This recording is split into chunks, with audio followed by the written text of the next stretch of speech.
오늘은 사도행전 9장 1절부터 9절까지의 말씀을 우리가 읽었는데 잘 아는 내용이죠. 이제 사울이 주님을 만나는 장면이고, 사울은 당시에 가말리엘 문화의 수제자요, 율법으로는 흠이 없다 하는 자인 겁니다. 하나님의 말씀에 대해서도 아주 박식하고 출중한 신앙의 사람이죠.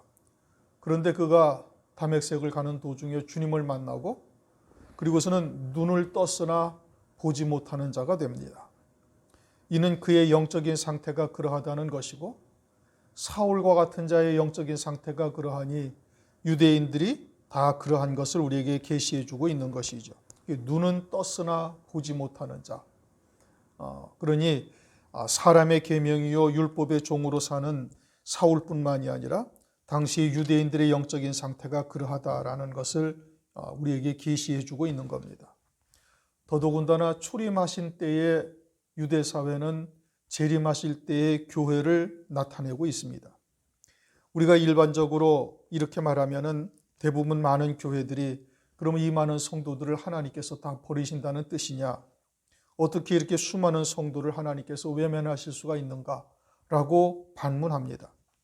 그런데 고린도전서 10장 5절을 보면은 그러나 저희의 다수를 하나님이 기뻐하지 아니하신 고로 저희가 광야에서 멸망을 받았느니라.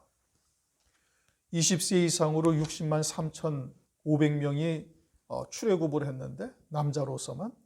그런데 그 가운데 2명만이 가나안 땅에 들어가고 나머지는 40년 광야 유리방황을 하다가 다 멸망한 것이죠.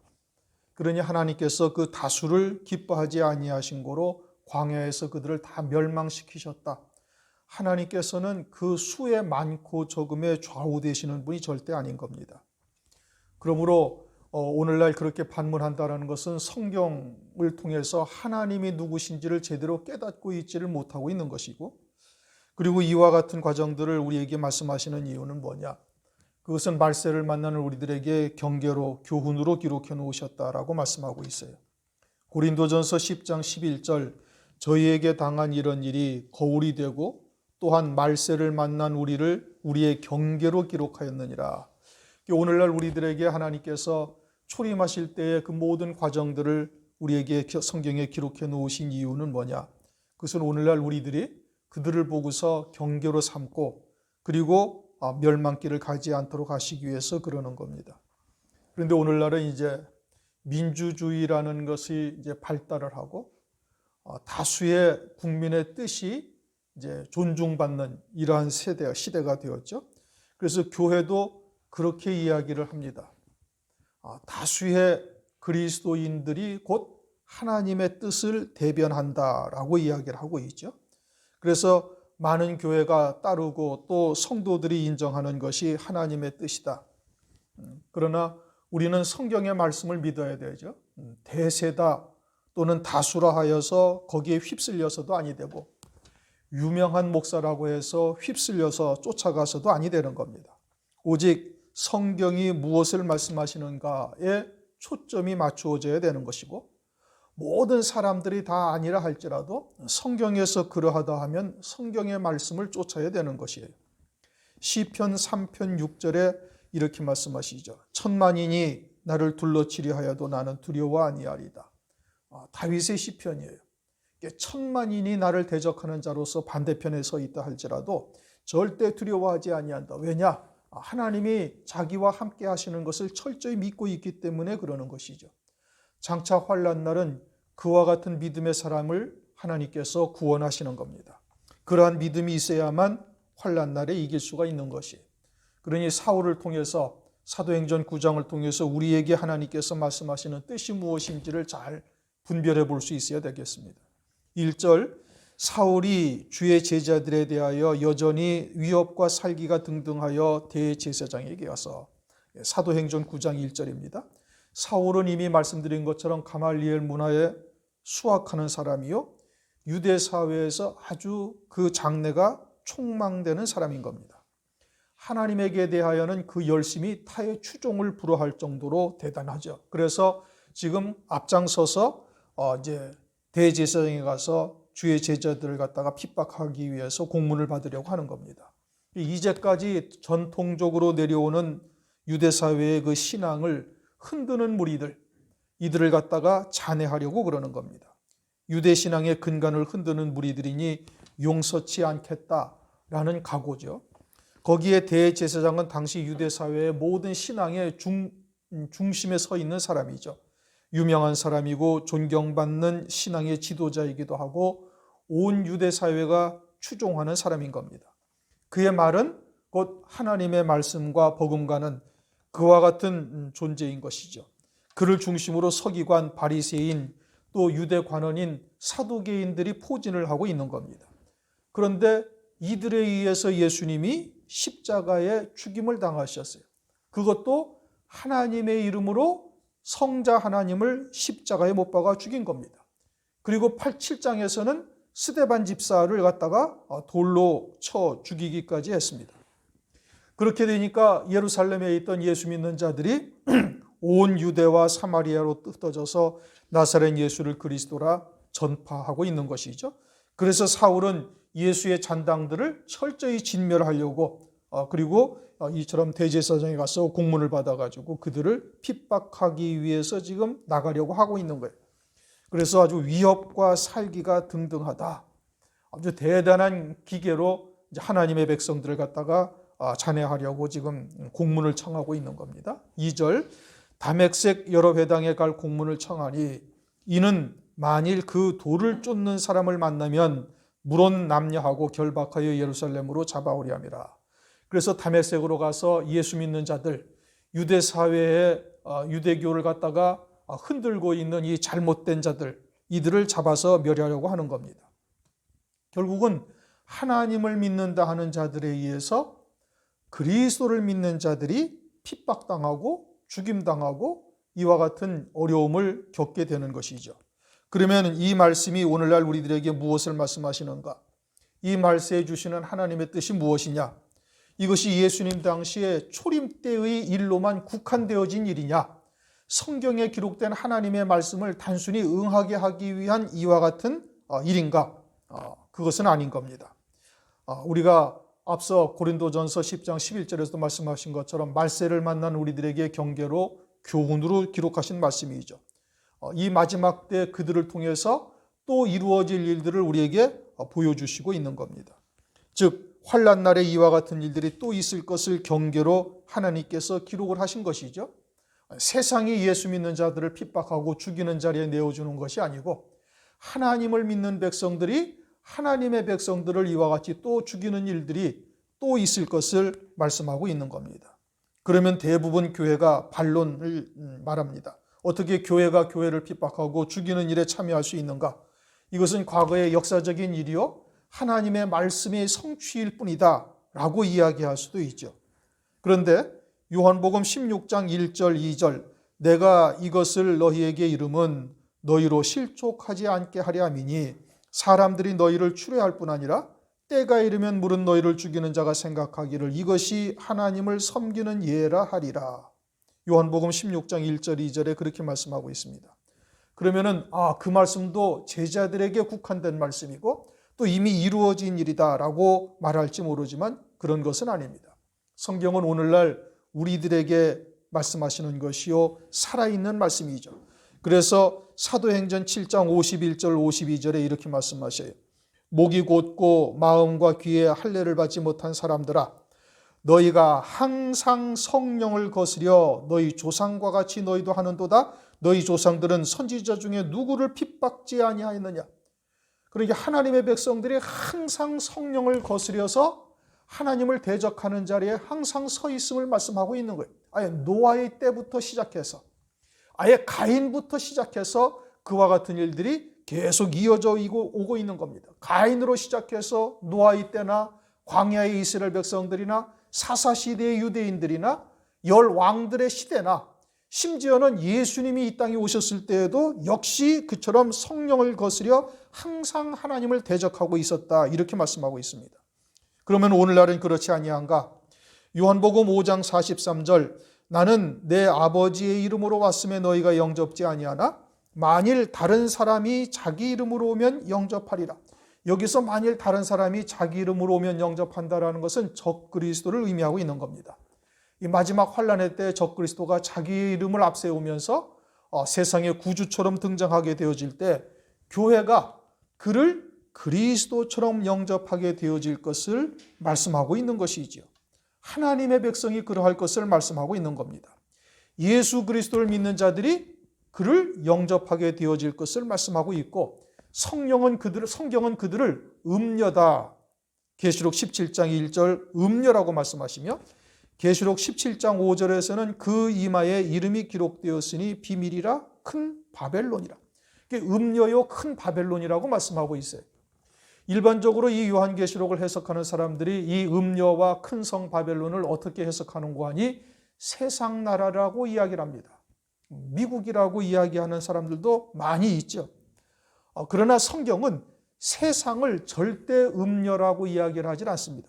세상이 간음을 행한다, 음행을 한다라고 절대 말하지 않습니다. 또 세상 사람이 적그리스도를 영접한다고 해서 그것을 음녀다, 음행한다라고 말하지 않는 겁니다.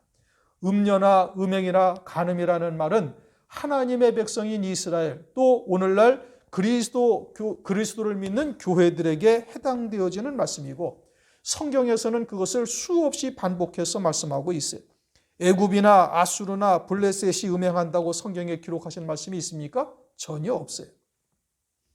요나라는 선지자를 하나님께서 이방 나라인 니느웨로 가라고 말씀하셔요.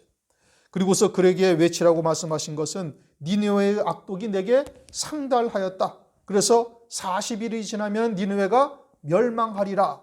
그것을 외치라고 하셨어요. 니느웨가 음행했다, 니느웨가 간음했다라고 말씀하고 있지 않습니다. 니느웨는 이방 나라요 세상이요 그들은 음행이라고 말씀하지 않습니다. 유다와 이스라엘만 음행하고 간음을 행한다고 책망하시는 것이지요. 음행이라는 것은 무엇을 말하느냐? 그건 자기 남편을 두고 다른 남자와 은밀하게 통관하는 것이 그것이 음행인 겁니다. 그와 같이 이 마지막 때 신랑으로 오실 그리스도를 소망하며 믿음으로 기다려야 되는데, 다른 것을 그리스도처럼 섬기며 경배하는 자가 되어지면 그것이 영적인 음행이요 그렇게 행하는 자가 곧 음녀, 교회 가운데 음행을 하는 여자라는 뜻이지요. 교회를 말하는 겁니다. 그러면 누가 이와 같은 음녀가 될 것이냐? 그것을 당시의 유대인들을 통해서 우리에게 그림자로 보여주시고 있는 겁니다. 당시 예수님을 십자가에 못 박는 그들을 그림자로 우리에게 거울로 보여주신 것이고, 그들과 같은 신앙이라면 장차 성령을 거스려서 또다시 그와 같은 일을 행할 것을 말씀하고 있는 겁니다. 그들을 주님께서는 사람의 계명으로 하나님을 헛되이 경배하고 있다라고 책망을 하고 있습니다. 사람의 계명이라는 것은 사람들의 사상, 논리 또는 세상의 이치와 같은 윤리, 도덕, 이와 같은 수준의 말씀으로 하나님의 말씀을 바라보는 겁니다. 영생에 이르게 할 하나님의 말씀을 세상의 이치나 논리와 같은 말로 바꾸어 버리는 것이죠. 그것은 하나님의 이름을 부르고 있으나 세상에 속한 말을 하는 자들이요, 그들을 성경에서는 그들을 세상이다라고 말하고 있는 겁니다. 그러면 반면에 제자들은 뭐냐? 요한복음 15장 19절 너희가 세상에 속하였으면 세상이 자기 것을 사랑할 터이나 너희는 세상에 속한 자가 아니요 도리어 세상에서 나의 택함을 입은 자인 고로 세상이 너희를 미워하느니라. 유대인들이 세상에 속하여 있는데 주님이나 주님의 제자들을 미워하고 핍박하는 것이죠. 왜냐? 자기들과 같이 세상에 속하지 아니하였기 때문에 그러하다라고 말씀하고 있습니다. 이같이 오늘날도 세상에 속한 자들이 환난 날에 적그리스도를 그리스도처럼 영접하고 짐승표를 받고 그리고 신실한 성도들을 핍박하는 자리에 서는 겁니다. 그들이 바로 음녀가 되는 것이죠. 그리고 그와 같은 세상에 속한 교회가 주님이 재림을 하실 때 대세를 이룰 것을 초림하신 그리스도의 때에 유대 사회를 통해서 우리에게 교훈하고 계시는 겁니다. 그래서 노아의 때와 같다, 롯의 때와 같다라고 말씀하시며 인자가 올 때 세상에서 믿음을 보겠느냐? 누가복음 18장에 말씀하고 있죠. 만약에 오늘날 일반적으로 세상 교회들이 다 알고 있듯이 교회가 다 환난과는 상관없이 구원받고 또 뭐 들려 올라간다고 가정을 한다면은 성경의 말씀이 잘못된 것이죠. 주님은 인자가 올 때 세상에서 믿음을 보겠느냐? 재림하실 그리스도를 맞이할 믿음을 가진 사람들이 그렇게 많지가 않다는 뜻이죠. 노아의 때와 같다라는 말씀도 하나님의 백성이 수없이 많이 있지만 그 가운데 노아와 그 식구들 8사람만 구원받은 것과 같은 상황이 주의 재림의 때 다시 이루어질 것을 말씀하고 있는 겁니다. 그러니 오늘날 일반적으로 알고 있는 것처럼 뭐 환난 전에 휴거가 된다든지 무천년주의자들처럼 환난은 없고 주님이 재림하시면 그것으로 교회는 올라가고 세상은 멸망한다. 뭐 이런 것으로 알고 있다면 그건 성경의 말씀을 보지 못하였거나 아니면은 성경의 말씀을 전혀 믿지 아니하고 있는 것이에요. 그러므로 우리가 마태복음 24장에서 말씀하신 것처럼 창세일에 없던 환난이 있고 환난 후에 인자의 징조가 보인다는 하나님의 아주 명확한 말씀을 우리가 확실히 믿어야 되는 것이고, 그리고 환난 날에 이처럼 초림 때의 유대 사회와 같이 다수의 하나님의 백성들이 대적하는 성령을 거스리며 하나님을 대적하는 자리에 서서, 다시 말하면 음녀요 큰 성 바벨론이 돼서 재림하실 그리스도를 대적하는 자들로 있게 되어질 것을 우리에게 그림자로 보여주시고 있는 겁니다. 그럼 오늘날 그들은 어떻게 분별할 수 있는가? 예수님 당시의 유대 사회처럼 사람의 계명으로 살고 있는 자들, 세상에 속한 말로 살고 있는 자들이 그와 같은 자리에 이를 것을 성경을 통해서 우리에게 보여주고 있는 것이죠. 고린도후서 11장을 보면은 그들은 다른 복음, 다른 예수, 다른 영으로 사는 자라라고 말씀하고 있는 겁니다.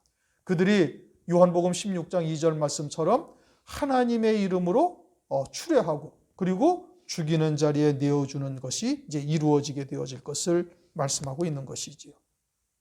3절, 사울이 행하여 다메섹에 가까이 가더니 호련히 하늘로서 빛이 저를 둘러 비추는지라. 햇빛보다 더 밝은 빛이 사울을 둘러 비추었다, 이렇게 말씀하고 있어요. 이게 참 빛이 비춘 것이죠.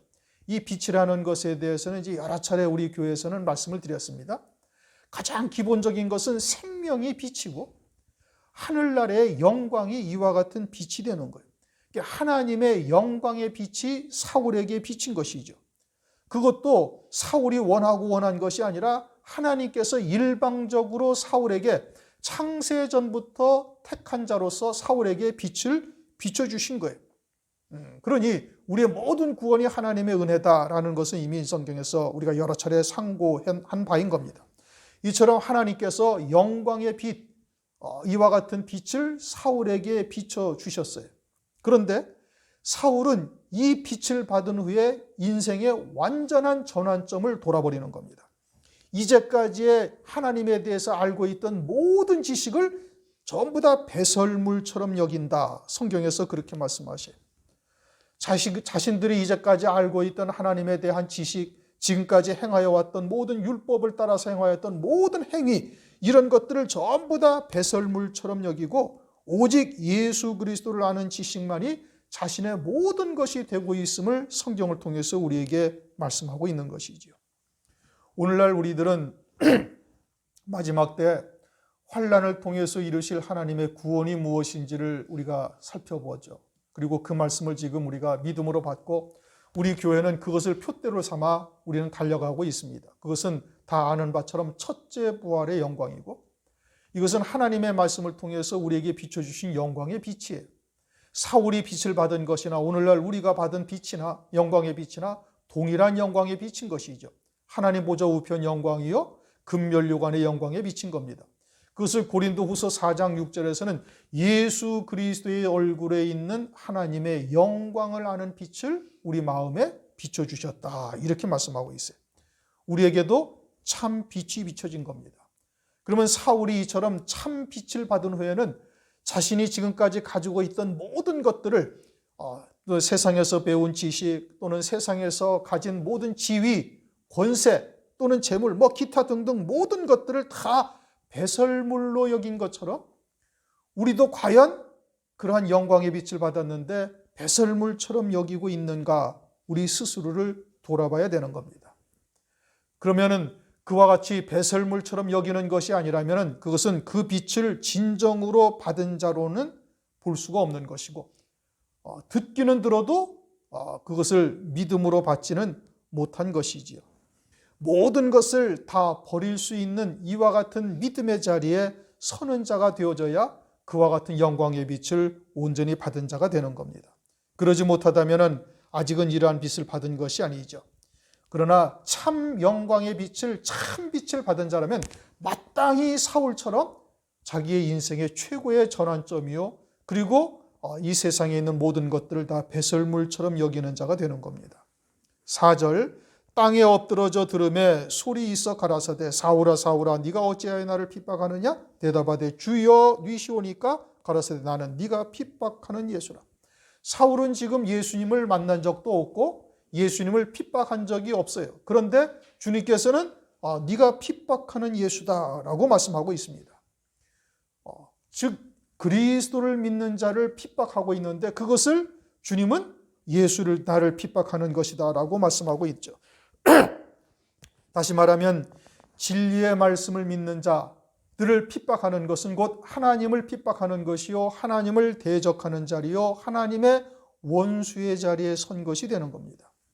특별히 이 마지막 때 홍수물과 같은 쑥물들이 범람하고 있는 이때 하나님께서는 우리들에게 이와 같은 영광의 빛, 참 빛이요 생명의 빛을 우리에게 비춰주시고 말세에 이르실 구원의 말씀을 믿는 믿음으로 사는 자가 되게 하셨어요. 그것은 진리를 우리에게 진리의 빛을 비춰주신 것이고 진리의 말씀을 믿는 자로 우리를 세우신 것이지요. 그러면 내가 그러한 하나님의 말씀을 믿는 믿음으로 살고 있음에도 불구하고 그것을 대적하고 핍박하고 회방하는 것은 곧 예수님에게 그러함과 다를 바가 없다 이겁니다. 우리가 그와 같은 믿음의 연합이 되어지고 성숙한 신앙이 되어져서 우리가 그와 같은 하나님의 말씀을 믿는 믿음 안에 산다라면은 그렇게 대적하는 자들은 주님이 친히 원수를 갚으실 것이니 우리가 감정적으로 대할 이유가 전혀 없게 되어지는 겁니다. 우리의 믿음의 분량이 온전한 성숙한 분량에 이르게 되어지면 그와 같이 우리의 믿음의 열매들이 나타나게 되죠. 그러나 이제 때로는 아직 우리가 육신을 입고 있는지라 이제 육에 속한 부분들이 더러더러 있으니 분노하기도 하고 또는 감정적으로 나타나기도 하는데 그것은 아직 우리의 믿음이 온전치 못하기 때문에 그러는 겁니다. 스데반 집사가 하나님의 영광을 보자 자기를 돌로 치는 자들을 도리어 불쌍히 여기고 그들을 위해서 기도하는 모습을 성경에서 말씀하고 있죠. 예수님도 십자가 위에서 동일한 기도를 하신 겁니다. 오늘날 우리들이 일곱 영으로 충만함을 입어야 할 것을 구할 뿐 아니라 하나님의 말씀으로 온전히 우리의 심령 속에 채우시고 그리고 믿음으로 연합이 되어져서 우리를 대적하는 자는 곧 하나님을 대적하는 것이요 핍박하는 자는 주님을 핍박하는 것이니 그들을 도리어 불쌍히 여길 수 있는 믿음의 자리에까지 우리가 이를 수 있어야 될 것입니다. 6절 네가 일어나 성으로 들어가라 행할 것을 네게 이를 자가 있느니라 하시니라. 하시니 같이 가던 사람들은 소리만 듣고 아무도 보지 못하여 말을 못하고 섰더라.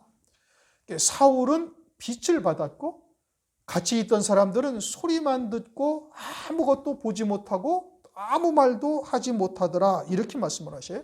그러니 하나님의 말씀을 똑같이 들어도 그와 같은 영광의 빛이 비춰지는 자가 있고 그저 소리만 들리는 자도 있다라는 것을 말씀하고 있는 겁니다. 즉 영광의 빛이 누구에게나 다 동일하게 비춰지는 것이 아니다 이겁니다. 그 영광의 빛이 비춰진 자는 반드시 물론 그 믿음의 정도에 따라서 차이가 있을지는 모르지만 세상과 자기를 십자가에 못 박는 것으로 반드시 나타납니다. 하늘 영광을 본 자는 하늘에 예비된 영광이 어떠하다라는 것을 깨닫고 믿음으로 받은 자는 그 정도의 차이는 있을 수 있을지 모르지만 반드시 세상과 자기를 십자가에 못 박는 것으로 신앙의 열매가 나타나게 되어져 있는 거예요. 이거는 빛을 받은 자예요. 그러나 그 빛을 받지 못한 자는 여기서처럼 소리만 듣고 아무도 보지 못하여 말을 못하고 섰더라 라고 말하는 자들은 그 영광의 빛이 임한 것이 아니다 이겁니다. 그러니 들었다고 해서 다 똑같은 영광을 바라보고 나아가는 것은 아닌 것이죠. 그러니 이렇게 소리만 들은 자요 영광의 빛을 받지 못한 자는 결국은 끝까지 가지를 못하고 중도에다 포기하는 자가 되는 겁니다. 천국의 비밀을 아는 것이 제자들에게는 허락되었고 저들에게는 아니 되었나니 들어도 듣지 못하고 보아도 보지 못하고 깨닫지 못하는 자가 있죠. 요한복음 6장 44절에도 말씀하시기를 아버지께서 내게 이끌지 아니하시면 아무라도 내게 올 수 없느니라. 자기 스스로 주님에게 가까이 다가갈 수가 있는 것이 아니고 하나님 아버지께서 창세전에 그 영광을 예비해 놓으시고 그 영광의 빛을 비추어 주는 자들만이 그와 같은 은총을 입게 되는 것이지요. 하나님의 주권적인 역사인 겁니다. 이게 왜 빛을 받았죠? 사울만 어떻게 빛을 받을 수가 있겠어요? 다 같은 자리에 있고 같이 다메섹으로 가는 도중인데, 그런데 사울에게만 그 빛이 비춰지고 나머지는 빛을 보지를 못하고 그저 말소리만 들었는데 그것도 정확하게 무슨 말씀인지 제대로 듣지를 못하니까 말을 못하고 섰더라라고 말씀하고 있는 겁니다. 오늘날 우리에게 하나님께서 그와 같은 영광의 빛을 비춰주신 것이 하나님의 은혜요 사랑이요 우리를 위해서 예비하신 영광이 어떠하다라는 것을 우리에게 보여주시고 있는 겁니다. 그러면은 사울처럼 모든 것을 배설물로 여기고 그 표대를 향해서 달려갈 수 있는 그러한 신앙이 속히 되어야 되는 것이죠. 8절 사울이 땅에서 일어나 눈을 떴으나 아무것도 보지 못하고 눈을 떠도 못 보는 거예요. 사람의 손에 끌려 다메섹으로 들어가서 사흘 동안을 보지 못하고 식음을 전폐하니라. 눈을 떠도 안 보인단 말입니다. 이 영광의 빛을 보고 난 다음에는 눈을 뜨고 있어도 아무것도 보이지 아니하더라. 즉 하늘의 영광의 빛을 본 자는 세상의 것이 하나도 보이지 않는 자가 된다 이거죠. 세상의 영광, 세상의 부귀영화 이와 같은 것이 아무리 우리의 눈앞에 보인다 할지라도 하늘의 영광을 본 자는 이것이 보이지 아니하는 겁니다. 진리의 세상을 본 자에게는 그러하다라고 성경에서 말씀하고 있는 거예요. 그리고 그와 같은 주님의 영광을 본 자가 이제 뒤에 가서 아나니아가 안수를 하니까 눈에서 뭐가 떨어져요? 비늘 같은 것이 벗겨졌다. 18절에 그렇게 말씀하시죠. 18절 즉시 사울의 눈에서 비늘 같은 것이 벗어져 다시 보게 된지라. 그러면 그동안에 왜 예수가 그리스도이신 것을 알아보질 못했어요? 비늘 같은 것이 그 눈에 있어가지고 그게 보이지를 아니한 것이고 그것은 사울뿐만이 아니라 대제사장이야 대부분의 유대인들이 다 영적인 상태가 그와 같다라는 것을 말씀하고 있는 겁니다. 그러니 눈에 비늘 같은 것이 있어가지고 예수님을 그리스도로 볼 수가 없었던 것이지요. 참 영광의 광채를 보지 못하는 자는 이 비늘 같은 것이 그 눈에 있어서 보지 못하는 겁니다. 그래서 후에 아나니아가 안수를 하니 비늘이 벗겨졌다. 오늘날도 이와 같은 비늘이 그 눈에 있는 자들에게는 여전히 이 영광의 광채가 보이지도 아니하는 것이죠. 예수를 믿어도 참 예수가 무엇인지 참 하나님이 누구신지를 제대로 깨닫고 있지를 못하는 거예요. 그런데 그 비늘이라는 헬라어가 레피스라는 단어인데 문둥이라는 레프로스라는 단어가 이 레피스라는 단어에서부터 시작이 되었어요. 어근이 거기에서 시작됐다 이런 뜻이죠. 그러니까 문둥병자라는 것은 영적으로 이 비늘이 눈에 덮인 자다라는 뜻인 겁니다. 그런데 마태복음 8장에 산상보훈을 다 마치시고 산에서 내려오시자 유대인 가운데 문둥병자가 주님에게 딱 와가지고 주여 원하시면 저를 깨끗게 하실 수 있나이다 하면서 주님에게 다가왔을 때 주님이 이 문둥병자를 치료해 주십니다. 산 위에 올라가서 간음죄가 무엇인지, 복이 무엇인지, 살인죄가 무엇인지, 맹세가 무엇인지 이것을 제자들에게 다시 설명을 해줘요. 유대인들이 알고 있던 성경에 대한 지식과는 전혀 다른 겁니다. 당시의 유대인들은 자신들은 살인죄를 절대 범하지 아니하였다고 얘기했고 간음죄는 더더군다나 행하지도 아니하였다고 말하고 있지만 그러나 그 말씀의 뜻을 우리가 상고해 보면은 살인죄를 범하지 아니한 자 하나도 없고 간음죄를 범하지 아니한 자도 하나도 없다라는 것을 우리가 알 수가 있는 거예요. 그런데 유대인들은 자신들은 살인죄를 범하지 아니하였고 하나님의 말씀을 갖다가 성실히 지키며 간음도 행하지 아니했다라고 이야기를 하고 있다 이겁니다. 그러니 그와 같이 하나님의 말씀의 참뜻, 다시 말하면 진리가 무엇인지를 깨닫고 있지 못하는 자들은 다 문둥병자요. 그들은 눈에 비늘이 씌어진 자들이다. 그래서 예수가 그리스도인 것을 깨닫지도 못하고 보지도 못한 것을 말씀하고 있는 것이지요. 이 율법의 참뜻이 무엇인지를 깨닫고 있지를 못하는 거예요. 그리고 그냥 문자적인 의미를 갖다 쫓아서 자신들은 하나님 앞에 의롭다라고 하고 있는 것이죠. 자칭 의인이 되어져 있음을 말씀하고 있는 것이죠. 그래서 메시아가 오셨음에도 구원의 소망을 그 메시아에 두고 있지 아니한 겁니다. 율법을 주신 하나님의 뜻은 율법이 몽학선생이 되어져서 메시아 예수 그리스도께로 인도하는 역할을 하는 것이 율법의 역할인데, 그런데 스스로 의롭다 하니 굳이 메시아가 그들에게는 필요치 아니했던 것이죠. 그러므로 오늘날도 하나님의 말씀을 사람의 계명으로 알고 있는 자들이 많죠. 여러분들이 인터넷이나 또는 TV 방송에서 그와 같은 기독교 방송을 통해서 설교 말씀을 들어보면은 하나님의 말씀의 초점이 영원한 생명에게 딱 그 초점이 맞추어져 있지 아니하면 그 다 사람의 계명인 겁니다. 하나님의 말씀을 인용하고 신구약의 말씀을 꿰어 맞춰서 설교하고 있다 할지라도 그 말씀의 초점이 하늘나라의 영원한 생명에 관한 말씀에서 그 초점이 벗어나 있으면 그건 다 사람의 계명이요 혼잡한 말씀이요 누룩이 섞인 떡이 되는 겁니다. 그러면서 세상에 유명한 사람들을 갖다가 끌어들여 가지고 그들의 한 말이 어쩌고 저쩌고 하면서 하나님의 말씀을 빗대어 이야기를 하고 있다면 그는 나사렛 예수가 일반 사람과 다를 바가 하나도 없다라는 것입니다.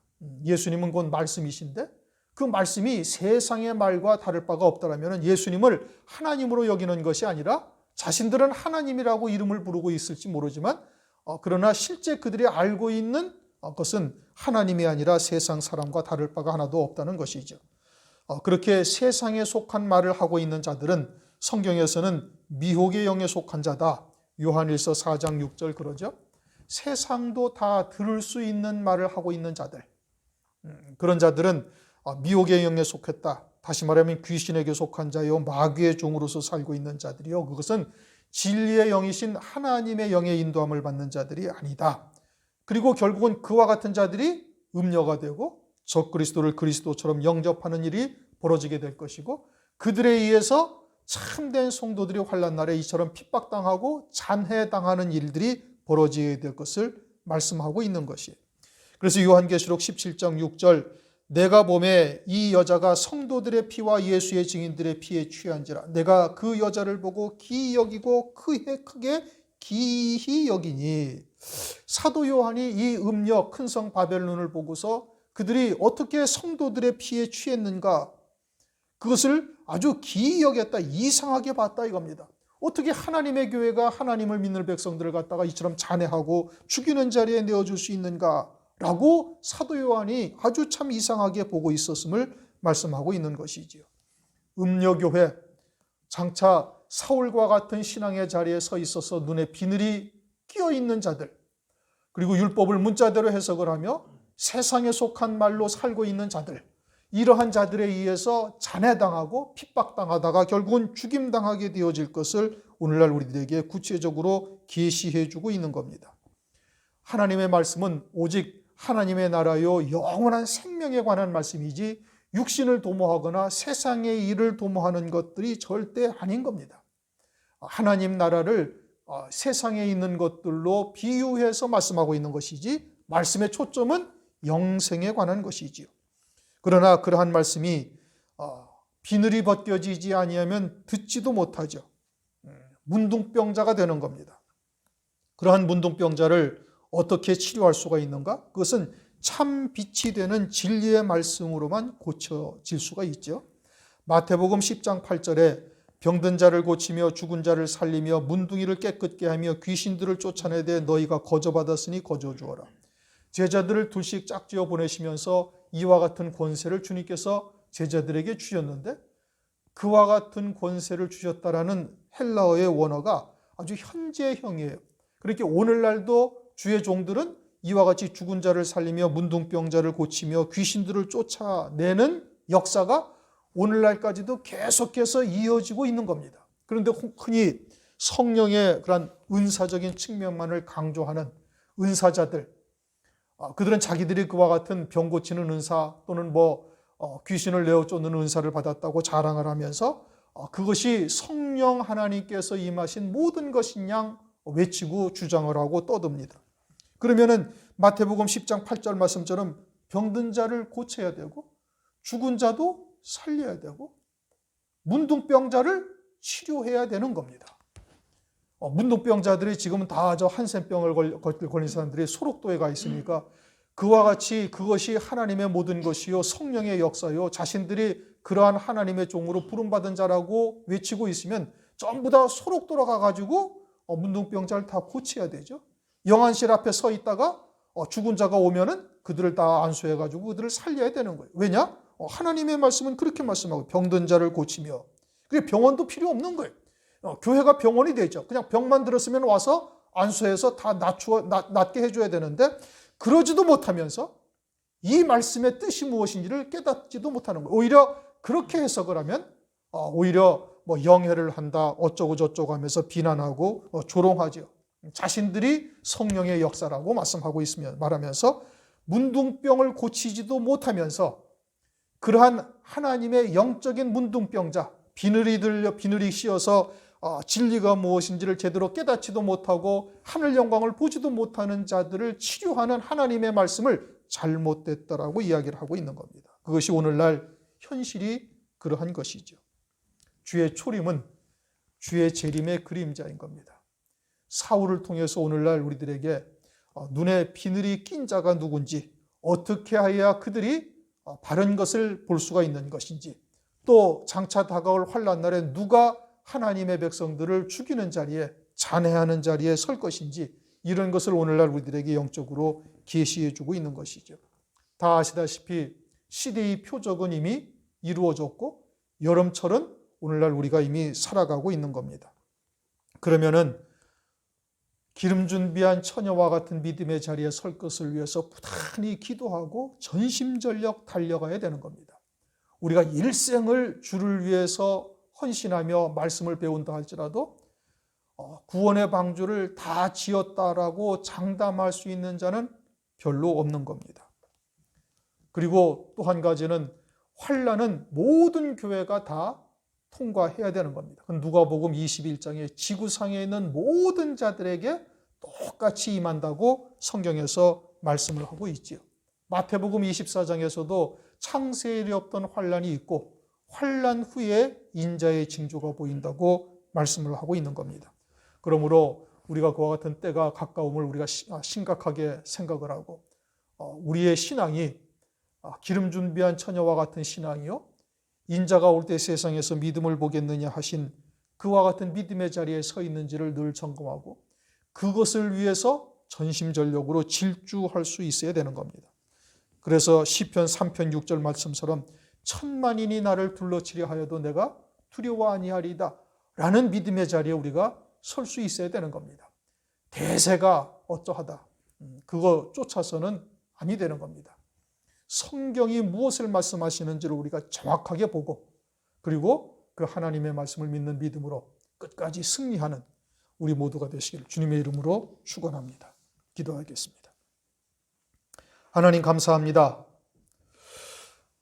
오늘 사도행전 9장 말씀을 통해서 사울이 하나님의 백성들을 잔해하려 하고 기세가 등등할 뿐 아니라 그러한 자를 주님께서 다메섹 도상에서 햇빛보다 더 밝은 빛으로 비추사 그러한 모든 것들을 배설물처럼 여기게 만드는 역사를 또한 이루시고 그 눈에서 비늘이 벗겨짐으로 유대인들의 영적인 상태가 어떠하다라는 것을 깨닫게 하시며 오늘날 교회들의 모습을 비추어 볼 수 있도록 은총 베풀어 주심을 감사를 드립니다.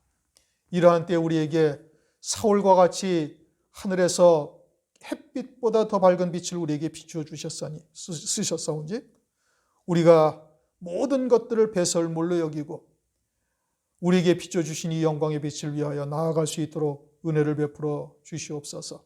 기름 준비한 5 처녀와 같이 신랑 되시는 그리스도를 신부로 맞이하는 데 부족함이 없도록 하나님의 말씀으로 채우시고 7 영으로 충만케 하셔서 천만인이 나를 둘러치려 하여도 내가 두려워하지 아니하리다. 당당하게 고백할 수 있는 믿음의 자리에 설 수 있도록 역사하여 주옵소서. 감사드리며 예수 그리스도의 이름으로 기도